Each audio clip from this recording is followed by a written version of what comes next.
마지막 주일이에요. 그러면서 오늘은 특별히 간증하는 순서를 먼저 갖고 또 하나님께 나아가려고 합니다. 할렐루야. 안녕하세요. 저는 유아부 부장 이번 17기 목회 세미나에 다녀온 김영희 집사입니다. 하나님의 전달자로 이 자리에 섰음을 믿습니다. 이 중에서 한 영혼이라도 받아들이고 돌이킬 수 있다면 우리 하늘에 계신 아버지께서 기뻐하시리라 믿습니다. 아멘. 3박 4일에 우리들 교회에서 열렸던 목회 세미나를 마치고 돌아오는 길에 정양식 담임 목사님과 통화를 했었습니다. 목사님께서는 느낀 점을 성도분들께 말씀드리라고 권유하셨지만 저는 아주 정중하게 거절했습니다. 제가 어디서 나서는 걸 좋아하지 않기 때문입니다. 그런데 그 다음날 일을 하는 와중에 하나님께서 사랑하는 호수교회 자녀들에게 너가 내 이야기를 전달해 주었으면 좋겠다라는 감동을 주셔서 이 자리에 서게 되었습니다. 그동안에는 아이들이 너무 어려서 환경과 여건이 안 돼서 이 세미나에 가지 못했었는데 마음 한편에는 늘 우리들 교회에 대한 궁금증이 있었습니다.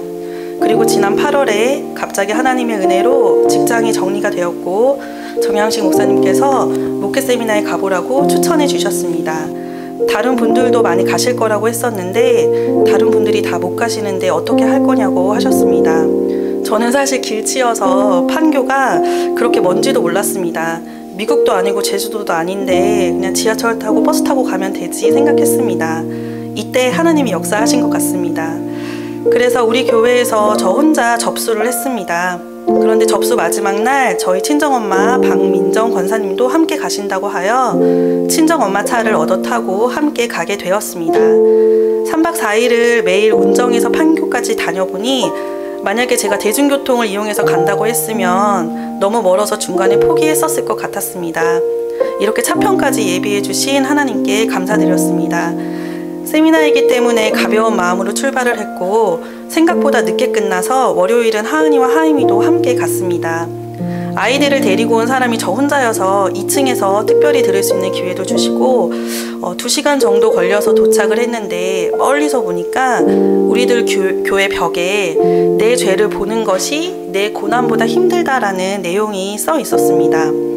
내 죄가 대체 뭘까 의아한 마음을 품고 우리들 교회에 들어갔습니다. 모든 사람들이 친절했고 풍성한 간식에도 기분이 좋았습니다.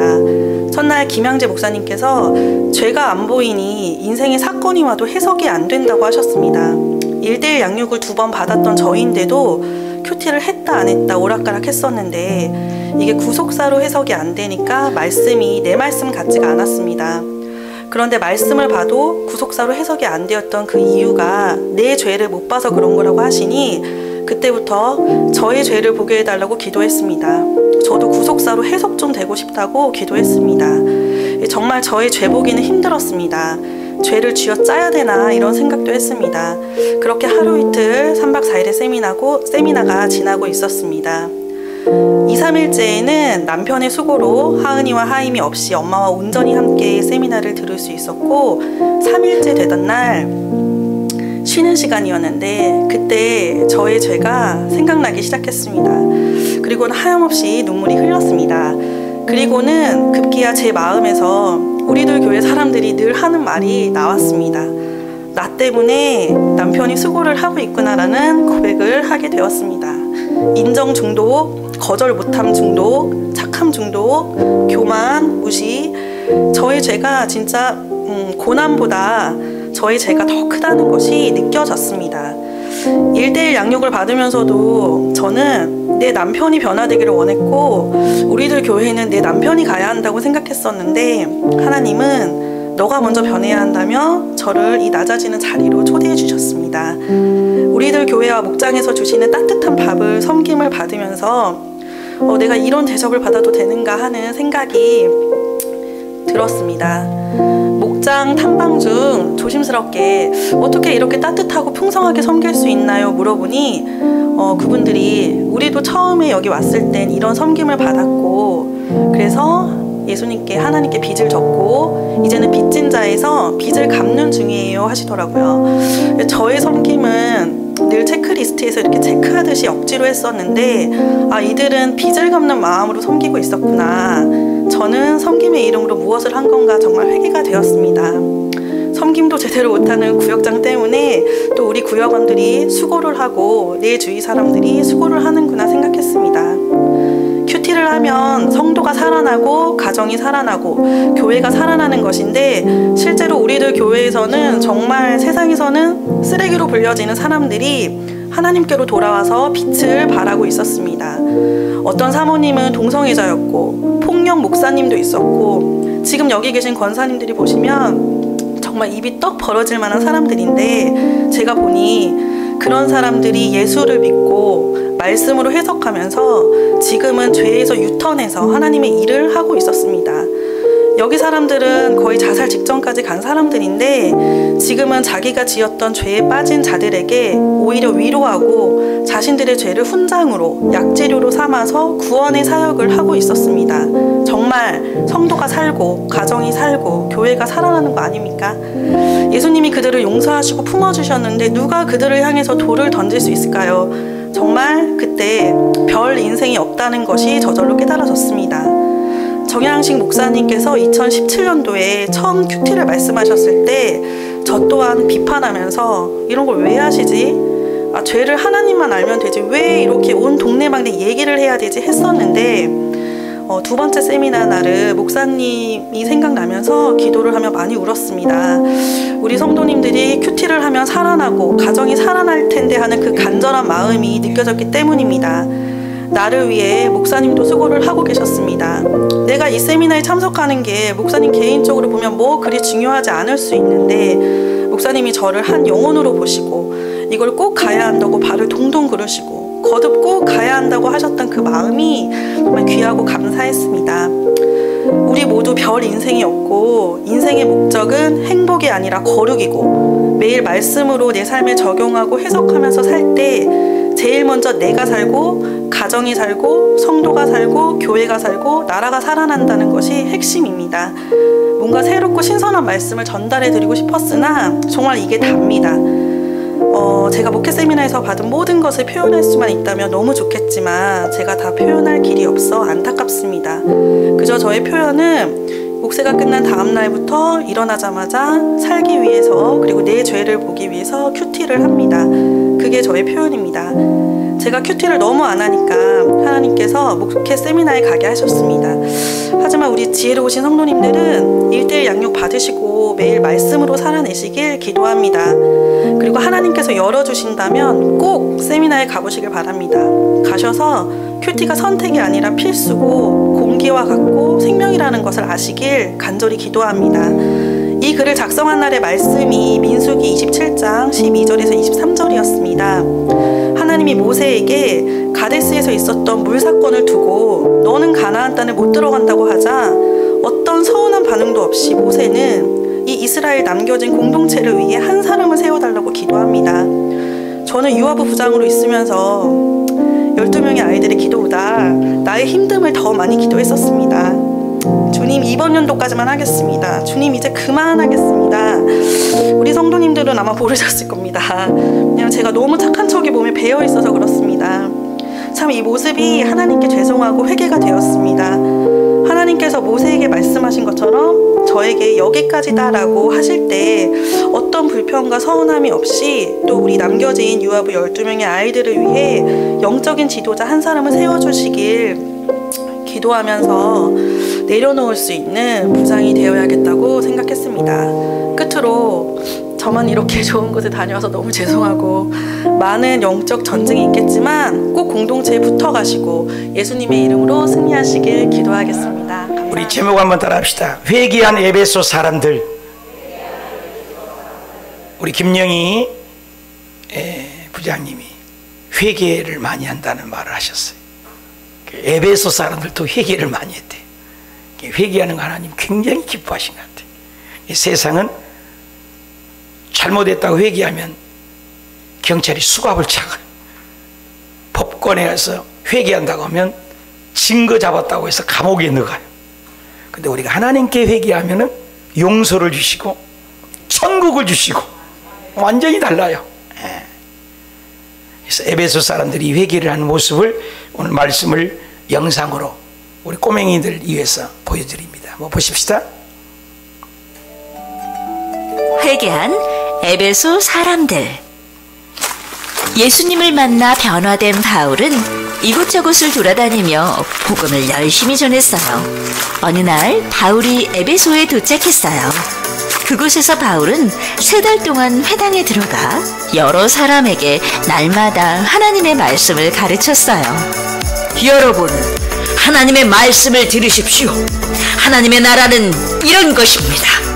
아멘! 하나님의 말씀을 믿습니다. 아멘! 말씀해 주셔서 감사합니다, 하나님! 바울이 말씀을 가르치는 곳에는 유대인과 헬라인뿐만 아니라 여러 다양한 나라에서 온 사람들이 모였어요. 바울을 통해 아시아에 사는 유대인과 헬라인들이 하나님의 말씀을 듣게 되었어요. 그뿐만이 아니에요. 하나님께서는 바울을 통해 놀라운 일을 일으키셨어요. 예수님의 이름이 나를 고쳐주었어요. 오랫동안 나를 괴롭히던 병이 깨끗이 나았어요. 나도 고침 받았어요. 내 속에 있던 귀신이 예수님의 이름을 듣더니 도망쳤어요. 심지어는 바울이 몸에 지니던 손수건이나 앞치마를 병든 사람에게 얹기만 해도 병이 낫고 귀신이 떠나갔어요. 하나님께서 바울을 통해 일으키신 놀라운 일이 에베소에 널리 알려졌어요. 그러자 에베소 사람들은 두려워하며 회개하고 예수님을 찬양하기 시작했어요. 아니, 저 사람들은 마술사들이야! 아니, 근데 뭐 하는 거지? 저 비싼 책들은 왜 가지고 나오는 거야? 여기서 잠깐! 일치키멘 타임! 얘들아, 마술사들이 왜 값비싸고 자신들에게 소중한 책들을 가지고 나왔을까? 사람들에게 자랑하려고? 아니면 너무 궁금하다. 우리 계속해서 말씀을 들어보자. 예수님을 믿고 회개한 사람들 중에는 마술사들도 있었어요. 바울 사도의 이야기를 들어보니 우리가 잘못된 것을 섬기고 있었다는 것을 알겠소. 맞아요. 이제는 예수님만이 우리의 구원자시란 걸 믿습니다. 이제 더 이상 이 마법책은 필요 없어요. 다 불태워버립시다. 저걸 다 태운다고? 저 책들이면 집을 열 채는 살 수 있을 텐데. 맞아요. 아주 비싼 책들인데? 저렇게 태워버리다니.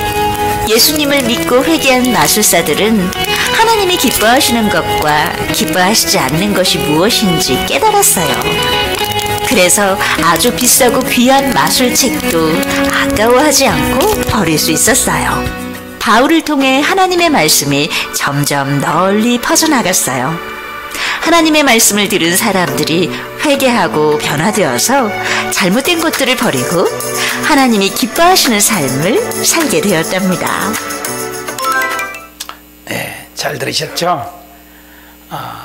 요즘에 경기가 안 좋아서 소자본으로 김밥 장사도 하고 여러 가지 일들을 합니다. 다들 가게 하는 사람마다 우리나라 1800만 소상공이 있다고 그래요. 다 어려워요. 그런데 다 울상이고 힘들어하는데 김밥만 맨날 미소 짓고 있더래요. 그래서 김밥에게 이웃 사람이 물었대요. 김밥아, 너는 왜 그렇게 너 혼자만 싱글벙글하냐? 그랬더니 나는 죽어도 천국 간다고 그러더래요. 그래서 네가 죽은데 왜 천국 가냐? 네 이름이 뭔데? 그랬더니 나는 김밥 천국이래요. 안 웃는 사람은 알아서. 그래서 김밥 천국. 여러분, 바울 선생님이 하나님 나라를 전파하는데 많은 어려움도 있었어요. 그리고 이 에베소에는 우리나라 지금 여기 파주가 50만이 됐다고 그럽니다. 그런데 30만 도시니까 2000년 전에 굉장히 큰 도시죠. 그리고 원형 경기장도 한 2만 5천 명이 들어갈 정도고, 그리고 아데미 신전이라고 저도 에베소 가봤는데요. 사람 어른들이 2명, 3명, 5명이 손으로 잡아도 큰 기둥이 127개나 있었어요. 그리고 지금은 다 없어지고 하나가 있는데 지금도 증거로 있죠. 그러니까 어마어마한 우상 도시요, 타락의 도시요. 그리고 지금 같은 그 사우나 시설도 있었어요. 그러니까 굉장히 잘 살고 타락의 도시였어요. 우상 숭배가 많았고. 근데 그곳에서 바울이 복음을 전하니까 얼마나 핍박들도 많고 어려움이 많은데 유일하게 3년이나 그곳에서 복음을 전하는 거예요. 그리고 에베소 사람들이 많이 예수님을 믿게 됐어요. 왜 그렇게 될 수 있었는가? 바울에 대해서 어떤 이유로 이렇게 됐는지를 세 가지를 살펴보려고 합니다.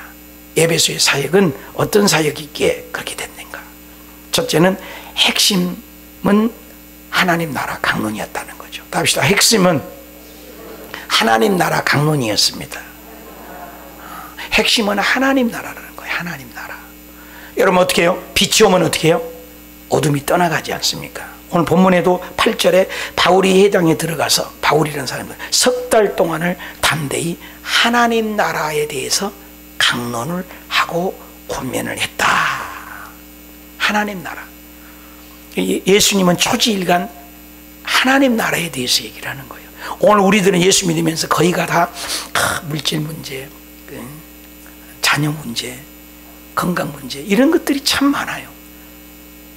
그런데 주님은 먼저 그의 나라와 의를 구하고 하늘나라를 구하면 이 모든 것을 내게 더해준다 했단 말입니다. 그러니까 바울 선생님은 하나님 나라에 대해서 선포하니까 앞치마만 던져도 쓰던 손수건만 던져도 귀신이 떠나가고 병이 나았다는 것을 볼 수 있었습니다. 우리는 하나님 나라에서 얼마나 사냐 이거죠. 그런데 예수님께서 부활하셔서 제일 먼저 하시는 말씀이 하나님 나라입니다. 마가복음 1장 15절에도 요한이 잡히신 후에 예수님께서 갈릴리로 가서 복음을 전파했는데 때가 찼고 하나님 나라가 가까웠다. 회개만 하고 복음을 믿으면 천국을 간다. 우리 인생은 죽지 않는 인생이 없잖아요. 석가도 맹자도 공자도 윤리도 도덕조 죽음을 해결할 수는 없잖아요. 심지어 예수님이 죽은 나사로도 살렸지만 그도 또 죽었어요. 죽음을 해결할 수가 없어요. 그런데 죽으면서 가는 나라가 있다는 거예요. 우리 영적 존재라는 겁니다. 오늘 귀신도 등장하잖아요. 극단적이게 있다는 거예요. 하나의 극단은 에이 귀신이 어디 있어? 마귀가 어디 있어? 전혀 영적 세계를 모르는 사람이에요. 이것도 문제예요. 어떤 사람은 넘어져도 귀신, 칼로 손가락을 베도 칼 귀신, 다 귀신을 점령을 해요. 너무나 지나쳐도 문제가 있어요. 그러나 분명히 영적으로 사탄은 존재합니다. 개, 돼지, 코끼리, 사자, 원숭이들은 영혼이 없습니다. 그래서 사람은 영혼이 있어서 영이 잘못 들어가면 귀신 짓을 해요. 제가 오산이 기도원이 있었지만 수많은 귀신 똑같이 생기고 똑같이 됐는데 귀신 말을 해요. 귀신이 있다고요. 오늘도 귀신이 존재하잖아요. 그런데 하나님 나라가 임하면 빛이 오면 어둠이 떠나간 것처럼 가난도 귀신이거든요. 질병도 귀신이에요. 그래 빛이 오면 어둠이 물러간다고 하나님은 말씀하세요. 그래서 예수님께서도 오시자마자 하나님 나라를 말씀하시고 또 사도행전에 보면은 1장부터 몇 장까지 있냐? 28장까지 있는데 사도들의 행전이에요. 사도들이 어떻게 복음을 전했느냐? 1장에 보니까 3절에도 보니까 그가 고난받으신 후에 확실한 많은 증거로 예수님이 부활해서 40일을 계셨다 했어요. 근데 40일을 동안 내에 그들이 보이시고 하나님 나라를 못해요. 이를 말씀해요. 40일 동안 예수님이 부활하셔서 뭘 얘기했다고요? 답시다. 하나님 나라. 하나님 나라가 임하면 기쁨이 있잖아요. 하나님 나라가 지금 이스라엘과 하마스처럼 싸우겠어요? 여러분 하나님 나라가 임했는데 부부간이 싸워서 이혼하겠어요? 하나님 나라가 임했는데 교회 성도님들이 싸우겠냐고요? 하나님 나라가 임했는데 직장에서 쌈박질 하겠어요? 천국에는 싸움이 없거든요. 저주도 없거든요. 고통도 없거든요. 그래서 하나님은 정말로 예수 잘 믿는 거 하나님 나라를 체험하고 경험한 거다. 그리고 1장이잖아요. 사도행전에 몇 장까지 있다고 했어요? 28장. 끝절이 몇 절이에요? 31절이에요. 그러면 하나님 나라로 시작해서 사도행전은 하나님 나라로 끝나요. 31절에 봐. 하나님 나라를 다 같이 읽읍시다. 시작. 하나님 나라를 전파하며 주 예수 그리스도에 관한 모든 것을 담대하게 거침없이 가르치다. 믿으신 분 하면 하나님이 나라가 임하면 다르죠. 집에서 내가 주인이 되고 내 삶 속에 내가 주인이니까 어려움이 있는 거예요. 그런데 하나님 나라가 임하면 천국이 임한 것입니다. 종교 개혁자 가톨릭이었잖아요. 우리가 가톨릭에서 우리가 이제 종교 개혁에서 1517년에 우리가 개신교가 만들어졌는데, 이 프로테스탄트잖아요. 그때 칼빈이 하는 얘기가 이런 말을 했어요. 도시 제네바가 하나님 나라, 하나님의 통치하시는 거룩한 도시가 되기를 나는 열망한다. 그러니까 믿음의 선배들도 모두 다 하나님 나라예요. 마태복음 12장 28절에도 그러나 내가 하나님의 성령을 힘입으면 귀신이 쫓아나고 어둠이 물러가고 하나님 나라가 이미 너에게 임했다. 그래서 가정이 하나님 나라가 임하면 웃음이죠. 사업이 하나님 나라가 임하면 기쁨이죠. 교회가 하나님 나라가 임하면 천국이죠. 하나님 나라를 경험하고 사는 겁니다. 그래서 누가복음 17장 21절에는 또 여기 있다 저기 있다, 천국이 여기 있다 저기 있다 가지고 하나님 나라가 너희 안에 있느니라. 여러분, 마음이 괴롭고 마음이 섭섭하고 마음이 시험 들면 모두가 지옥이에요. 근데 내가 마음이 은혜를 받고 감동이 되면 모두가 천국이거든요. 까만 안경을 끼고 보면 모두가 까맣고, 선글라스를 낄 때 빨간 안경 모두가 빨간 것처럼 하나님 나라가 내 마음이라는 거예요. 여러분 마음이 천국이 임하고 예수님이 들어가고 하나님 나라가 임하면 우리의 삶이 천국이 될 줄 믿습니다. 그래서 로마서 14장 17절에 다 같이 읽읍시다. 시작. 하나님 나라는 먹는 것과 마시는 것이 아니요 오직 성령 안에서 뭐예요? 의와 평강과 희락. 얼마나 좋아요. 의롭지 못하니까 싸우잖아요. 평강이 없으니까 괴롭잖아요. 희락이 없으니까 슬프잖아요. 근데 천국이 임하는 것은 정말로 예수 잘 믿는 것은 얼굴이 천사 같아야 돼. 옆에 사람 얼굴 보면서 인사 한번 합시다. 아무리 봐도 천사 같습니다. 그거예요. 그래서 하나님 나라는 얼굴이 벌써 다른 거예요. 여러분, 하나님 나라가 임하시길 축원합니다. 바울은 바로 이걸 전했어요. 이 하나님 나라가 여러분의 가정에, 여러분의 직장에, 여러분의 삶 속에 하나님 나라가 임하시길 축원합니다. 적용해 보십시다. 나는 하나님 나라 복음을 듣고 회심한 경험은 있으세요? 지금 나는 천국을 살며 믿음 생활합니까?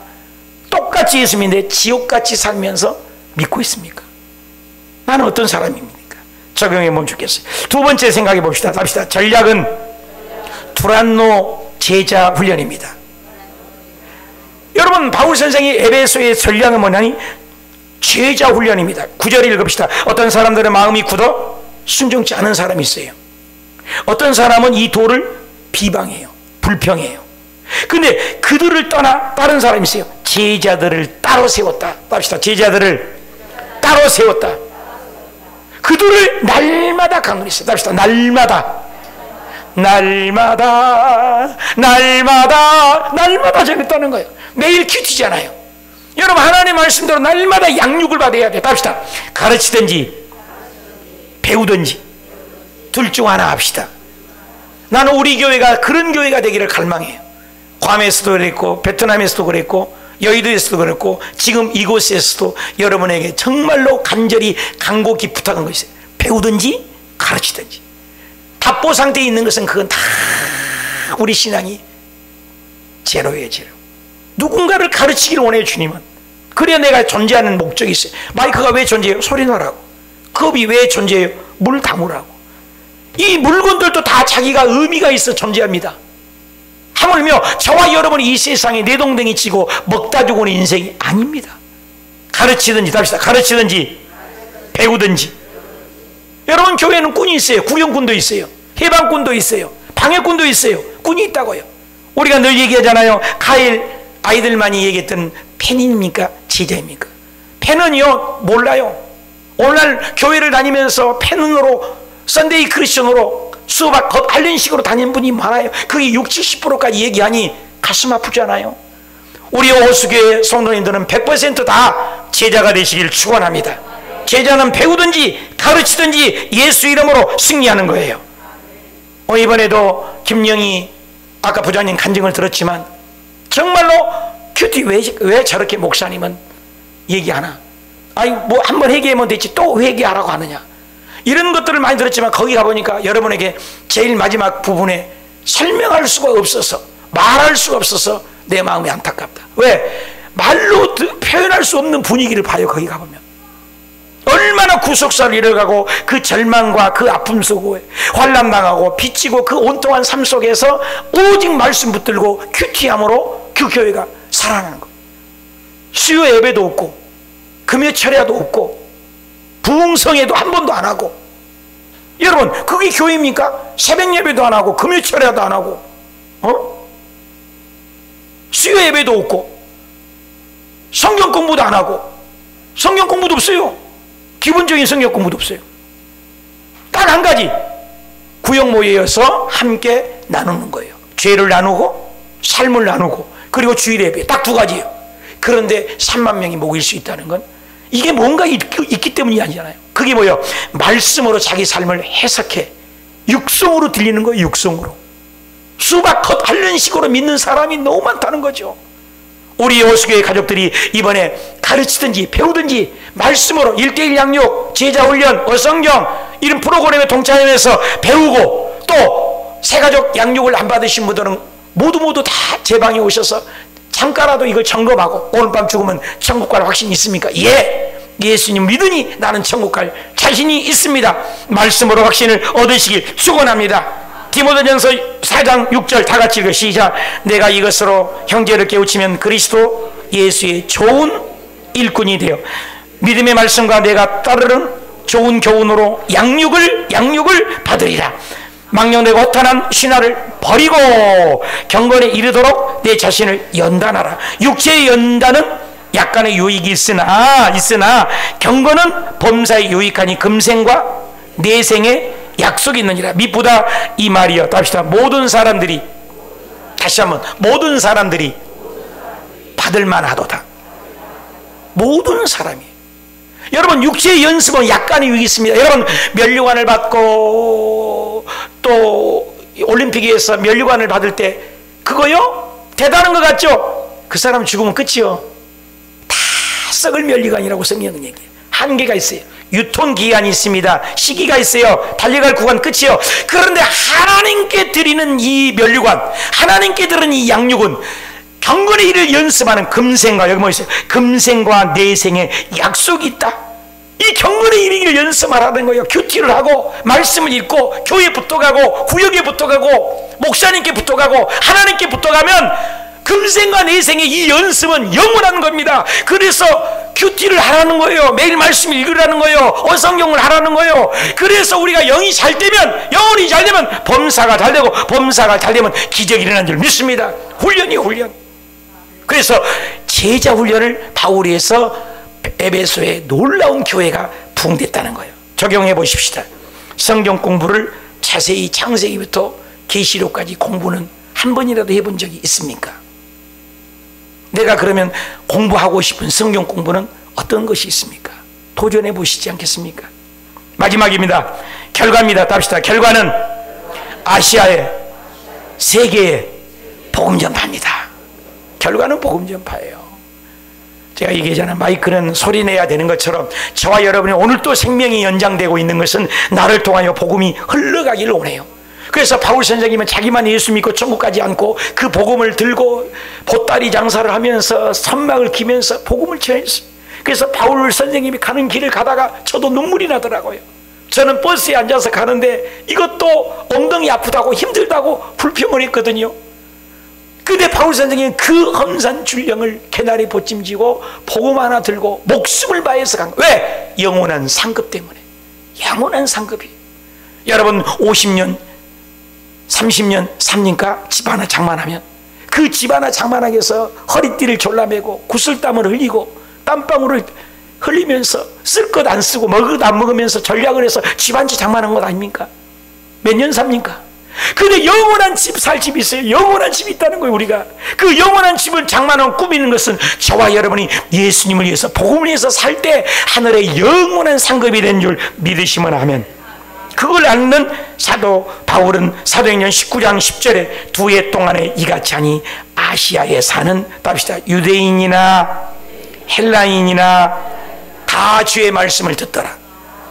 유대인이든 헬라인이든 선택받은 이스라엘 백성 그리고 선택받지 않는 헬라인도, 오늘날로 치면 지금 이스라엘뿐만 아니라 전 세계 모든 사람이 예수 그리스도를 믿어야 구원을 얻는다는 겁니다. 그래서 그 복음을 전하면 기적은 일어나는 거예요. 기적을 내가 일으키는 것 아닙니다. 바울이 기적을 일으키려고 기도했다고 없습니다.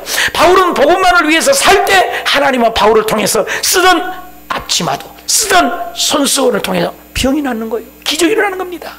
기적은 누구예요? 하나님이 통치하는 거예요. 바울이 능력이 있는 것 아닙니다. 손수건이 능력이 있는 것 아닙니다. 조영기 목사님이 공항에서 비행기 타고 가려는데 어떤 권사님이 와서 자기 딸이 곧 죽어간다고 그랬대요. 그래서 목사님, 내 딸이 죽어가는데 이 병을 나을 수 없고 의사도 포기했습니다. 여기 행같이 손수건이 있습니다. 한 번만 안수해 주십시오. 그렇게 바쁘신 양반이 거기에다가 손을 놓고 간절히 축복 기도를 했다. 그 손수건을 들고 그 권사님이 자기 자녀에 가서 기도를 했다고 그래요. 근데 그 병이 깨끗하게 나아가지고 간증을 해서 하나님께 영광 돌린 걸 들어봤습니다. 또 한 번은 조영기 목사님, 우리 다음 주에 성찬주를 하잖아요. 성찬을 떼는데 자기 자녀가 백혈병이 걸려서 죽어가니까 권사님이 그 떡하고 포도주하고 성찬을 싸가지고 병원에 갖고 가서, 이거 목사님 성찬했다, 예수님이 피와 살이다, 믿음으로 먹고 마시자. 먹고 마시고 있는데 그 백혈병이 깨끗이 났다는 거예요. 오늘날도 일어납니다. 예수 그리스도는 히브리서 13장 8절에 어제도 오늘도 영원토록 동일하신 줄 믿습니다. 오늘도 저와 여러분이 믿음을 가지면 오늘도 기적이 일어나는 것입니다. 12월 초에 여러분 유튜브에 들어가면 원준상 선교사님, 그분 때문에 우리가 100번 지금 기도 7시간을 하고 있고 500번을 작정했습니다만 12월 초에 그분이 우리 교회에 오십니다. 여러분, 그분 기도하면 막 병이 낫고 능력이 나타나잖아요. 그분이 능력이 있는 게 아니라 하나님께서 그분을 사용하신 줄 믿으시면 하면, 이정환 선교사님 기도할 때마다 다리가 쑥쑥 길어진 것, 하나님이 그분을 쓰시고 복음을 위해 사용한 줄 믿으시면 하면, 저는 말씀을 전할 때 사람들이 감동하는 말씀의 은사가 있는 줄 믿습니다. 다 은사가 있어요, 누구든지. 오늘 성경에도 얘기합니다. 다 같이 읽읍시다. 사도행전 19장 11절 시작. 하나님이 바울의 손으로, 다 같이 읽어봐요. 바울의 손으로 놀라운 능력을 누가 행했다고 했어요? 하나님이. 하나님이 바울의 손을 쓰셨다는 거예요. 그래서 행하시니 심지어 사람들이 바울의 몸으로 손수건이나 앞치마를 가져다가 병든 사람에게 얹기만 해도 그 병은 떠나가고 악기도 나갔다라. 믿으신 분만 하면 이런 기적이 저와 여러분이 복음을 전할 때 유대인이나 헬란이나 이런 역사가 일어나기를 축원합니다. 그리고 마술에 했던 그때 당시, 지금도 책이 비싼데 그때 당시 2000년 전에 마술책들이 얼마나 비쌉니까? 은 5만이라면 50억이 넘는다고 그래요. 오늘날 여러분 50억을 불태울 수 있냐고요? 돈이 문제가 아닙니다. 성경을 읽어봅시다. 17장 20절 다 같이 읽읍시다. 시작. 에베소에서 사는 유대인과 헬라인들이 다 이 일을 알고 두려워하여 주 예수 이름을 높이고 믿는 사람들이 많이 와서 자복하고 행한 일을 알리며, 또 마술을 행하던 많은 사람들이 그 책을 모아가지고 와서 모든 사람 앞에 불사르니 그 책값을 계산한 즉 은 5만이나 되더라. 이와 같이 주의 말씀이 힘이 있어 흥왕하여 세력을 얻으니라. 말씀이 들어가니까 은 5만이라도 다 버립니다. 영혼 구원이 더 중요한 것입니다.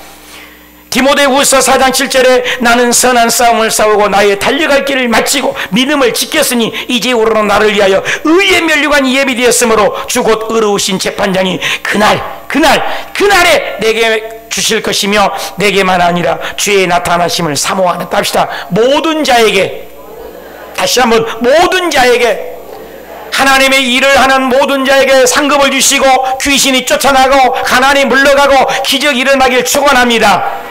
그래서 복음은 확장성이 있어요. 확장성이. 그래서 예수님의 제자들이 예루살렘 그 동네를 떠난 적이 없어요. 그런데도 성령이 임하면 사도행전 1장 8절에 너가 성령을 받게 되면 예루살렘과 온 유대와 사마리아와 땅끝까지 가로 증인이 되리라. 이 증거가 일어나길 축원합니다. 저와 여러분이 성령을 받으면 내가 기뻐하고 좋아하고 방언만 하는 것이 아니라 나를 통해서 믿지 않는 사람, 불신자의 마음에게 생명의 복음을 전하는 역사가 일어나게 되길 축원합니다. 사도행전 13장 47절에 주께서 이같이 우리에게 명하시되 명령하셨어요. 내가 너희를 이방의 빛으로 삼아 땅끝까지 뭐한다고요? 구원. 예수님의 지상 최대의 명령은 땅끝까지 복음입니다. 그래서 예수님이 이 땅에 오셔서 하는 일이 뭐냐? 다 같이 읽어봅시다. 마가복음 1장 38절 시작. 이르시되 우리가 다른 가까운 마을들로 가자. 거기서도 전도하리니 내가 이를 위하여 왔노라 갔노라 싸웠노라. 그렇죠? 내가 뭐 때문에 이 세상에 왔다고요? 복음 전하라고. 온 갈릴리에 다니시며 그들의 여러 해당에 전도하시고 또 귀신을 내쫓으시니라. 믿으신 분은 아멘.